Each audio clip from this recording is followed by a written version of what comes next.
Gracias, muy buenas tardes. La información se concentra en una acción de inconstitucionalidad de ley de carácter general parcial que promovió el abogado Alberto Antonio Morales Velasco contra el segundo párrafo del artículo 407N del Código Penal. La referencia que hace en su denuncia el abogado Morales Velasco se refiere al hecho de que la norma de las que hice referencia, 407N del Código Penal, se estructura en dos partes. En un primer párrafo tiene definido un delito mediante los verbos rectores que ahí están descritos, y en ese primer párrafo definía también la pena a imponer a quienes cometen ese delito. El legislador en un segundo párrafo hizo descripción de otros verbos que constituyen también delito, y en ese segundo párrafo no explicó la pena a imponer. El aspecto es que, de acuerdo con la denuncia que formuló el abogado Morales Velasco, al no haber insertado en el segundo párrafo una pena a imponer para otras actividades distintas a las establecidas en el primer párrafo, con esto la deficiencia que él acusa o acusó en la acción es que la norma jurídica adolecía de una pena para los delitos que están establecidos en ese segundo párrafo.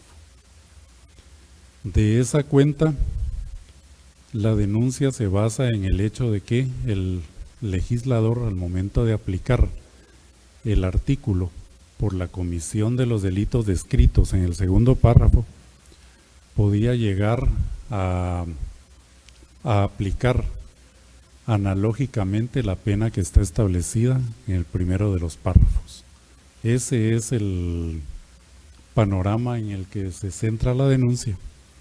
Sin embargo, la Corte de Constitucionalidad, al hacer análisis del asunto en la sentencia que profirió hoy, llega a establecer que la pena que está establecida en el primer párrafo del artículo es aplicable para los delitos establecidos en el primero de los párrafos y también para los delitos regulados en el segundo de los párrafos.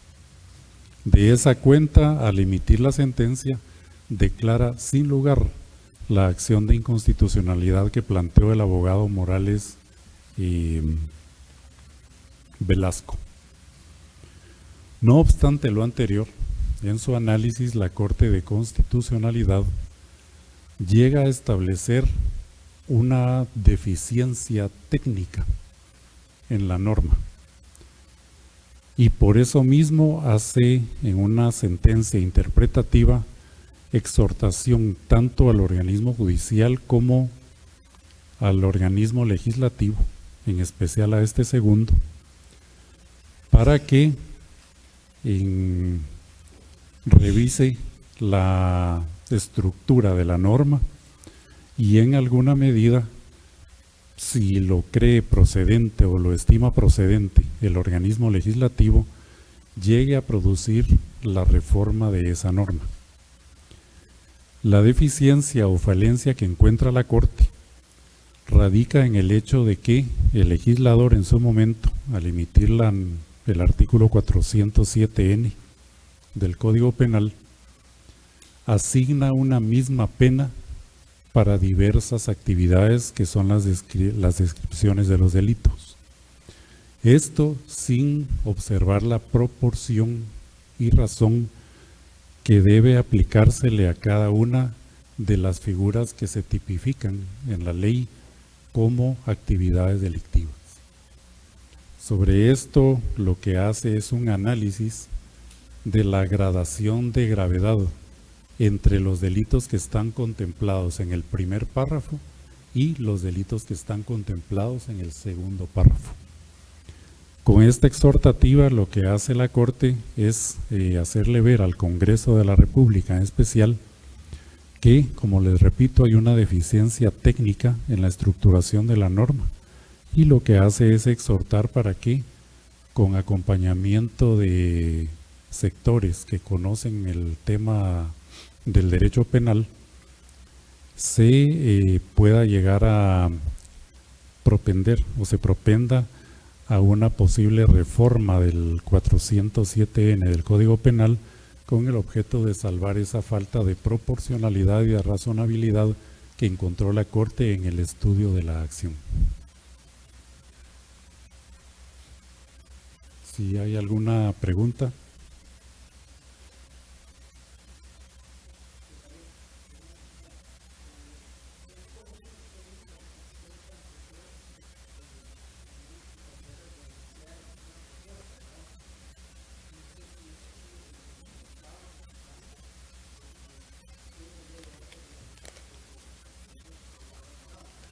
Sí, la exhortativa va en dos sentidos. Uno, para el organismo judicial. Por esto mismo se le hará notificación a la Corte Suprema de Justicia con el objeto de que lo haga saber a todos los jueces del ámbito penal, con el objeto de que en el momento de enjuiciar actividades de las que están descritas como delitos en el segundo párrafo del artículo 407N del Código Penal, en su actividad jurisdiccional tengan en cuenta esa desproporción y esa falta de razonabilidad que la Corte encontró en la estructura de toda la norma. En cuanto al Congreso de la República, lo que hace es hacer una exhortativa. Lo dice el numeral segundo de la sentencia. Se exhorta al organismo legislativo y a sus diputados para que, luego del estudio de esta sentencia y de brindar participación a diferentes sectores de la sociedad, produzcan el proceso legislativo que pueda conllevar a la reforma del segundo párrafo del artículo 407N del Código Penal, conforme las consideraciones de este fallo, y tomando en cuenta los principios de proporcionalidad, racionalidad y justicia que debe revestir toda norma penal.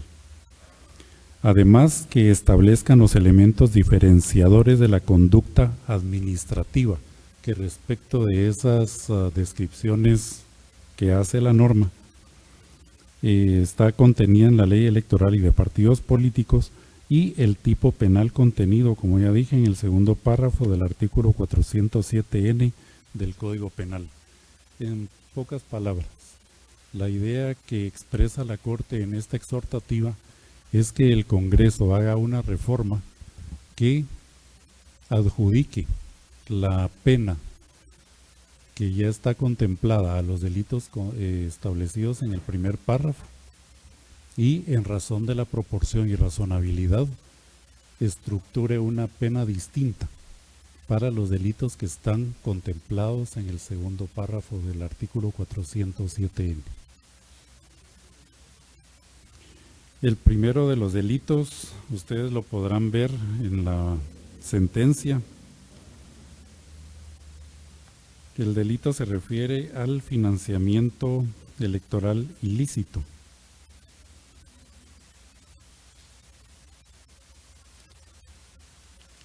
El primer párrafo describe estos delitos. La persona individual o jurídica que aporte, primer delito. Reciba, segundo delito. O autorice recibir recursos destinados al financiamiento de organizaciones políticas o sus candidatos con motivo de actividades permanentes, de campañas y eventos electorales a sabiendas, esto es decir, con conocimiento, de que dichos aportes o recursos provienen del crimen organizado, lavado de dinero o cualquier otra actividad calificada como delito por el Código Penal y demás leyes conexas, será sancionado con prisión de 4 a 12 años inconmutables y multa de 200 a 500 mil quetzales. Esa es la pena. En el segundo párrafo menciona, se considera asimismo financiamiento electoral ilícito toda contribución recibida en forma anónima y las que no se registren en el libro contable que para el efecto deberá llevar la organización política. Como pueden advertir ustedes, los delitos descritos en el primer párrafo tienen una gravedad especial debido a que se están mencionando allí que los recursos que se reciban como aportes para el proceso electoral o para el financiamiento provengan de delitos que acusan gravedad por sí mismos. En el segundo, tan solo por el hecho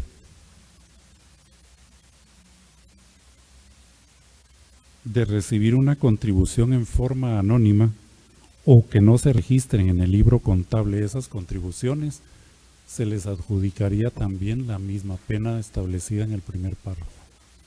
Cuando estas dos actividades, de acuerdo con el análisis que hizo la Corte, son de menor gravedad que las establecidas en el primero de los párrafos.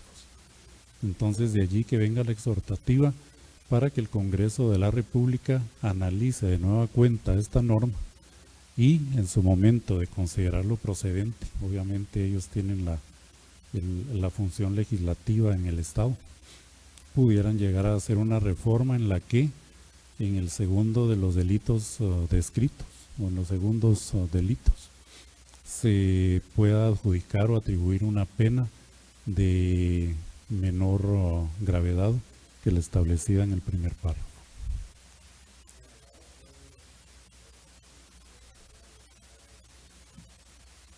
No tengo la idea, ahorita no tengo la noción de si él es el abogado, pero fue él en forma personal que la presentó. Es el abogado Alberto Antonio Morales Velasco.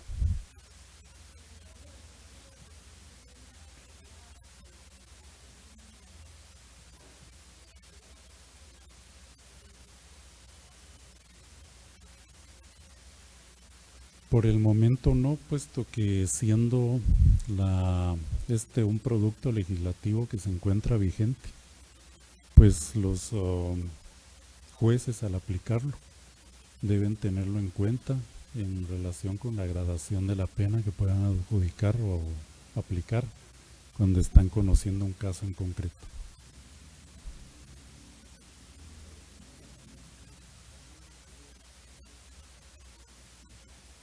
El objetivo de él era hacer desaparecer el segundo párrafo y obviamente los delitos allí establecidos sobre la base de que no tenían una pena atribuida.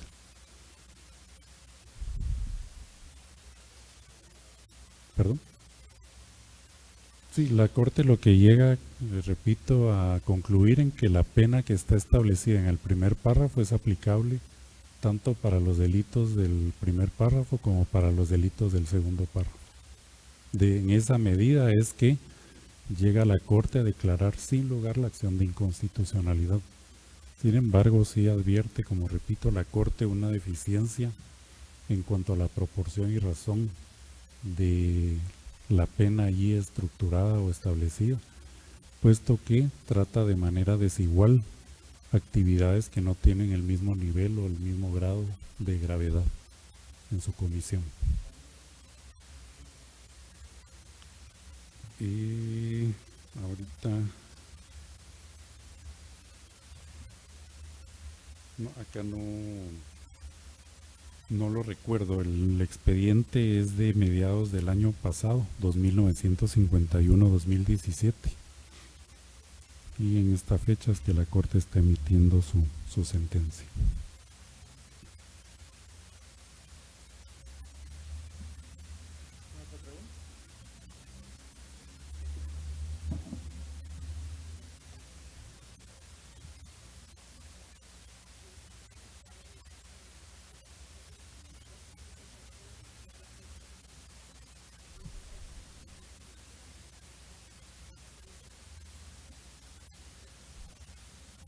Por conocimiento que tengo, la ponencia todavía no ha llegado a la Secretaría del Pleno.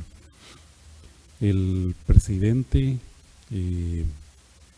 tiene el deber de hacer la convocatoria en el momento en que la magistratura ponente le presenta el proyecto para la sentencia. Hasta el momento no ha llegado a Secretaría del Pleno y por tanto no hay una fecha definida para la emisión de la sentencia.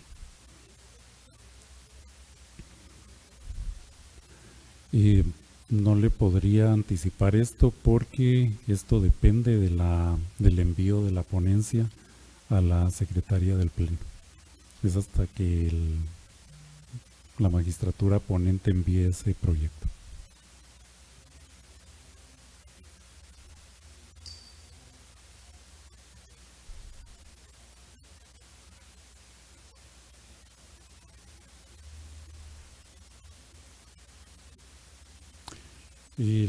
Fue recibido la solicitud de dictamen. Esto obviamente también se le asigna a una magistratura ponente y pues siendo que ya hace aproximadamente semana o semana y media que fue recibido y de inmediato se trasladó a la magistratura ponente, la noción ahí es de que ya se comenzó a trabajar el proyecto. De igual manera será convocado en el momento en que la magistratura ponente envíe el proyecto a la Secretaría del Pleno.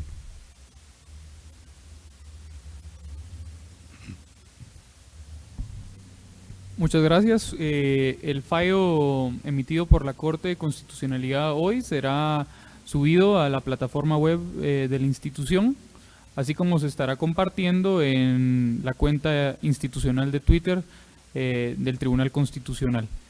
Cualquier otra duda o pregunta que tengan hacia el secretario general o a mi persona, pues estaremos atentos a las mismas. Muchas gracias.